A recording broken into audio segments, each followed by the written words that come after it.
magandang araw ulit sa ating lahat, lalo na sa mga grade 6 pupils. So ang topic natin ngayon, galing ulit sa most essential learning competency na differentiate between rotation and revolution and describe the effects of Earth's motions. Okay, so ang pag-aaralan natin ay tungkol sa rotation and revolution of the Earth. So when we say Earth's rotation, it is the movement of the planet Earth around its own axis. Yan, so ang tinatawag nating rotation. So axis is the imaginary line through the planets from the North Pole to the South Pole. It is tilted 23.5 degrees angle. Yan ang tinatawag nating axis. Yan, imaginary line lang yan. And it is tilted 23.5 degrees angle or angle. Okay, so ang axis ay mula sa North Pole at tumatagos sa South Pole. Okay, Earth rotates 360 degrees from west to east. So tandaan, ang rotation ng Earth ay 360 degrees. So from west to east. Kaya nakikita natin ang sunrise sa east. Kasi ang movement ng Earth ay from west to east.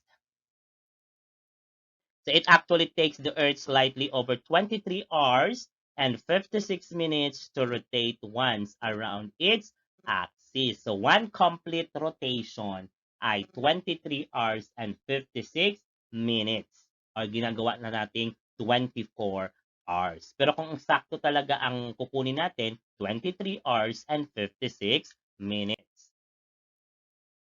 What are the effects of Earth's rotation? Number 1, rotation of the Earth causes day and night. Yan. Kaya kung ang dahilan kung bakit meron tayong araw at gabi ay ang because of the rotation of the Earth. So yung nakaharap sa araw ay daytime. Ang nakatalikod sa araw ay nighttime.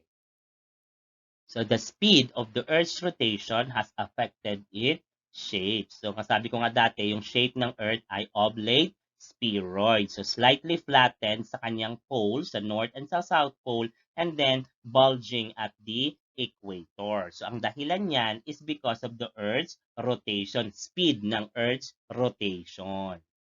Kaya hindi perfect na sphere ang ating or bilog ang ating mundo. So the Earth's rotation affects the movement of water in the ocean. The tides are deflected due to rotation. So another one is the speed of the rotation also affects the movement of the wind. Due to rotation, winds deflect to the right in the northern hemisphere and to the left in the southern hemisphere. It is called the Coriolis effect. Okay, so kung walang rotation, wala ding wind. At saka because of the rotation, nadi-deflect papunta sa right ang hangin sa northern hemisphere. When I say northern hemisphere, mula sa equator papunta sa taas. Pag sinabing southern hemisphere, mula sa equator papunta sa South Pole. Okay. So ang tawag doon ay Coriolis effect. Kaya nga 'di ba yung sabi ko dati sa previous videos natin about sa hanging habagat at hanging amihan. So instead na diretso ang hangin, so nade-deflect, lumiliko sila. So, bakit lumiliko? It's because of the Earth's rotation. Yan. Yan ang mga epekto ng rotation of the Earth. Next, let us proceed to another motion or another movement of the Earth, which is the Earth's revolution.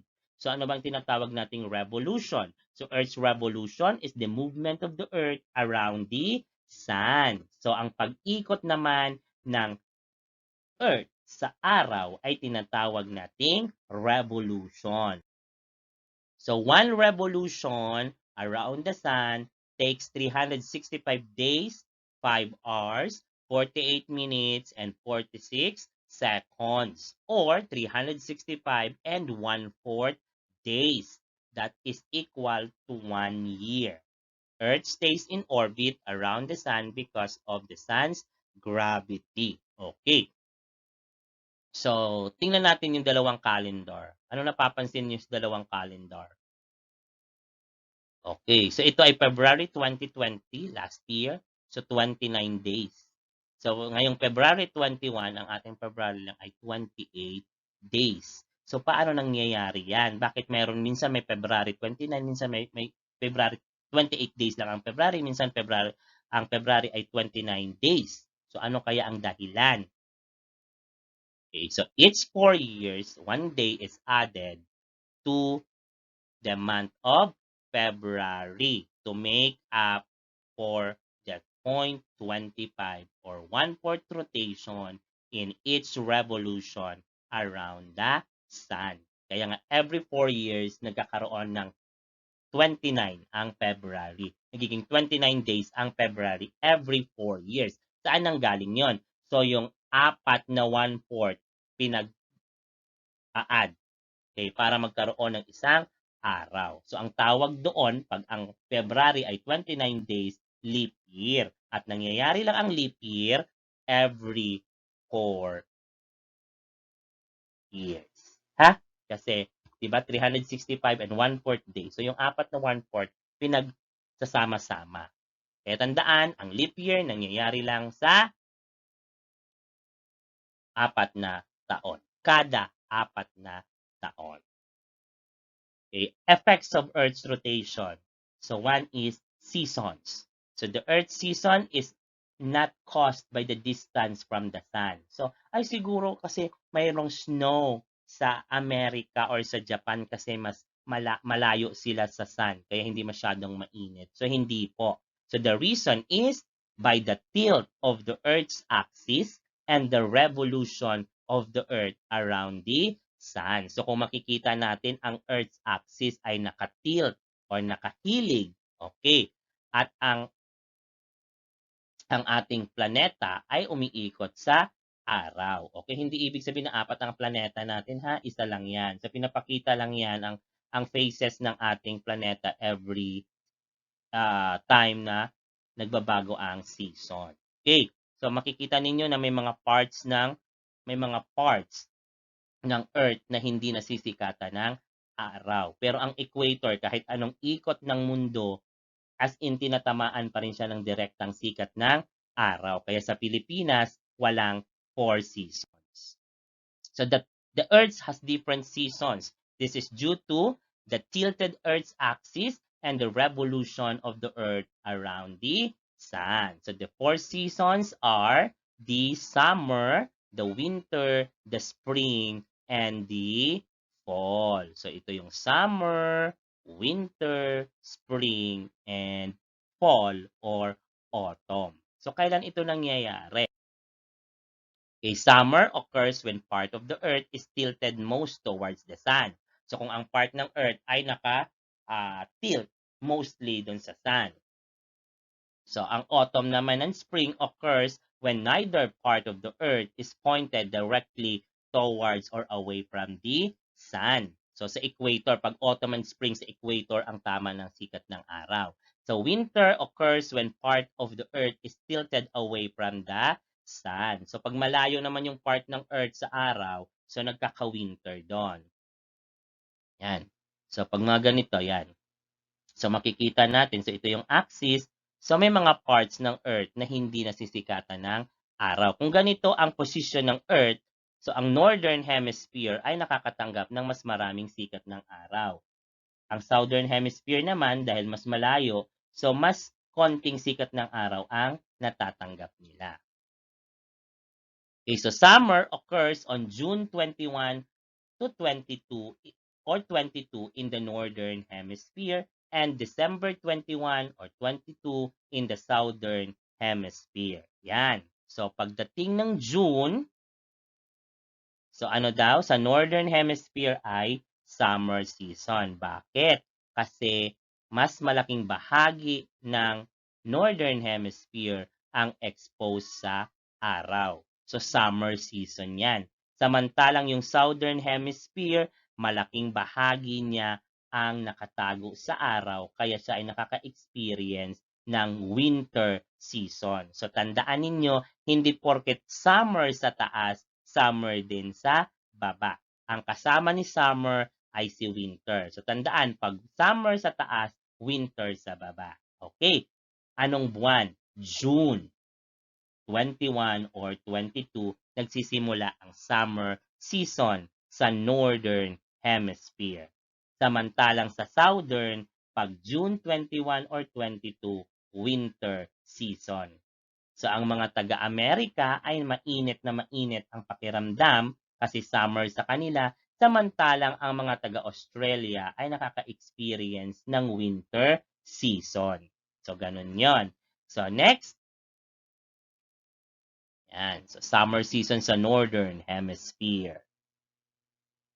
So pagdating naman ng December, kung makikita natin, so ang Southern Hemisphere naman ang naka-tilt malapit sa araw or naka-tilt sa araw. So mas maraming part ng Southern Hemisphere ang nasisikatan ng araw kaya sila ay nakaka-experience ng summer season. Samantalang ang Northern Hemisphere ay nakakaranas ng winter season kasi maraming parts or malaking parts ng Northern Hemisphere ay tilted away from the sun. Kaya pag December, malamig sa Northern Hemisphere, mainit naman sa Southern Hemisphere.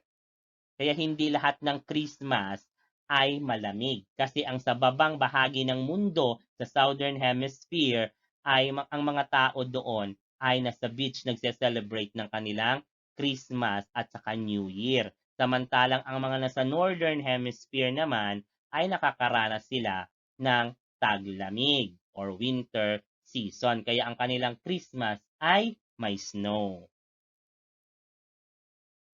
Next, fall occurs in September 21 or 22 in the Northern Hemisphere and March naman 21 and 22 in the Southern Hemisphere. So pagdating ng September, so sa Northern Hemisphere ay fall. Nagkakaroon naman ng fall sa Southern Hemisphere pagdating ng March. So tandaan nyo naman na pag fall sa taas, spring sa baba. Okay, ang kasama naman ni spring ay si fall or autumn. Okay? Yan. So pag sinabing fall, yan. Kaya nga tinawag siyang fall kasi yung mga dahon naglalagasan or autumn. Next, the winter naman occurs December 21 to 22 in the Northern Hemisphere and June 21 to 22 in the Southern Hemisphere. So pagdating ng December, so winter sa Northern, so summer naman sa Southern. Nagkakaroon lang ng winter sa Southern dito sa June 21 or 22. Pag sabing winter, yung mga snow starts to fall. Okay, so spring occurs on March 21 to 22 in the Northern Hemisphere and on September 21 to 22 in the Southern Hemisphere. So, yan. So, ang spring nangyayari sa Northern Hemisphere pag March 21 or 22. Samantalang sa Southern Hemisphere, nangyayari siya pag September 21 to 22. So, tandaan nyo nga, ang kasama ni spring ay si fall. Ang kasama ni winter ay si summer. So, tingnan nga natin kung tama. So, unahin natin ang Northern Hemisphere. So, pag June, ang Northern Hemisphere experiences summer. Then, fall. September, fall. December, winter. Pagkatapos ng December, winter, ay March na spring. Tapos, summer ulit. Okay. So, sa baba naman, pag June, nakaka-experience ang Southern Hemisphere ng winter.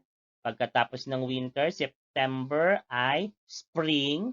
Then, pagkatapos ng spring, summer. Pagkatapos ng summer ay fall. Pagkatapos ng fall, balik ulit sa winter. Okay. So, nakumpleto na ng dalawang hemispheres ng Earth ang 4 seasons. But remember that 4 seasons only occur in the temperate regions of the Earth. So, wala po sa Pilipinas kasi nasa tropical region tayo. Okay. Hindi rin siya na-experience dito sa North Pole and South Pole kasi throughout the year napakalamig dito sa North and South Pole. Okay? So, I hope naintindihan ang dalawang uri ng Earth's movement at ano ang epekto nila sa mundo. Okay? So, hanggang dyan lang and See you on the next video. Baliktad tuloy. See you on the next video. Okay, so bye-bye.